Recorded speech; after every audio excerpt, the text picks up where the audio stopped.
that one of the things here that Dennis and Angelina keep mentioning is the Confraternity of the Most Holy Rosary.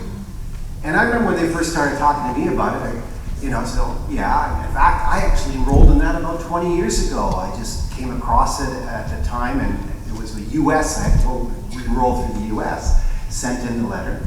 And it's a very simple promise. All you're promising is to pray one full rosary a week, so just 3 or 4 rosaries a week. And then all the promises that are attached to that. But the reason that Dennis and Angelina are promoting this is that it plays a pivotal role in how God raised up this little tiny church to be a national shrine. This is what Father Luc de Salé understood, is that it was the enrollment and the consecration. He got 3,000 parishioners to enroll. And so the question is, okay, so why is the Confraternity of the Holy Rosary so powerful? And I mean, if we're already praying our rosaries anyways, what does it mean to enroll in a spiritual association? There's no meetings. Why do that? And it's because of the ecclesial dimension of what it means to belong to a confraternity. You see, in our church, the public official prayer of our church is the divine liturgy that we have in the sacraments and in the divine office. And then outside of the public official prayer of the church, you have all these devotions in our church. And there's no doubt that the Most Holy Rosary is the most indulgenced, recognized devotion in the church, promoted by popes and saints and, throughout the ages. But then on top of that promotion of a devotion, and devotion often means it's the personal devotion that we pray, that we enter into. You don't have to do it, but you're strongly encouraged to do it, and there's tremendous graces.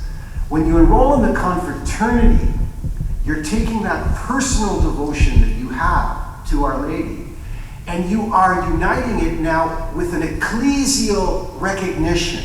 The confraternity is recognized by the church. You could say it's the highest recognition the church can give to a devotion. And it's the highest way of participating in the graces of that devotion. When you enroll in the confraternity, as they've been telling us, you share in the graces of all the other members and their rosaries and their offerings. So even though the act is so simple, you just have to sign on the dotted line and enroll and promise, not even under pain of sin. You don't have to worry if you fail to pray a full rosary 1 week. It doesn't mean you're dropped out, you're fired, But it means you share in, again, the promises themselves are wonderful, but it's because you are uniting with the church. It's at an official level. You see, it's the most official level the church can grant to the devotion.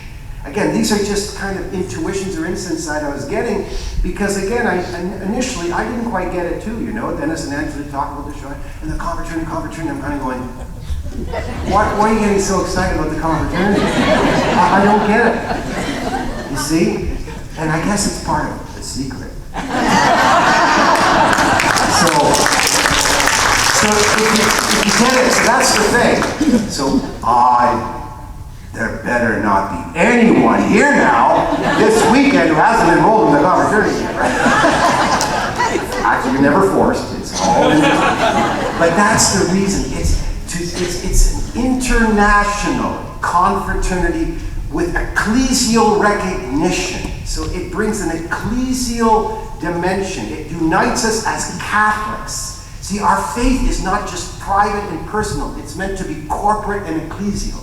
That's what enrollment in the confraternity will obtain for us. And it's the most ancient, I think, of all the confraternities in the church. We're celebrating 325 years here in North America, but it goes right back to the Dominicans, even centuries before that. And again, so that's what I understood finally, and I hope you're getting it too.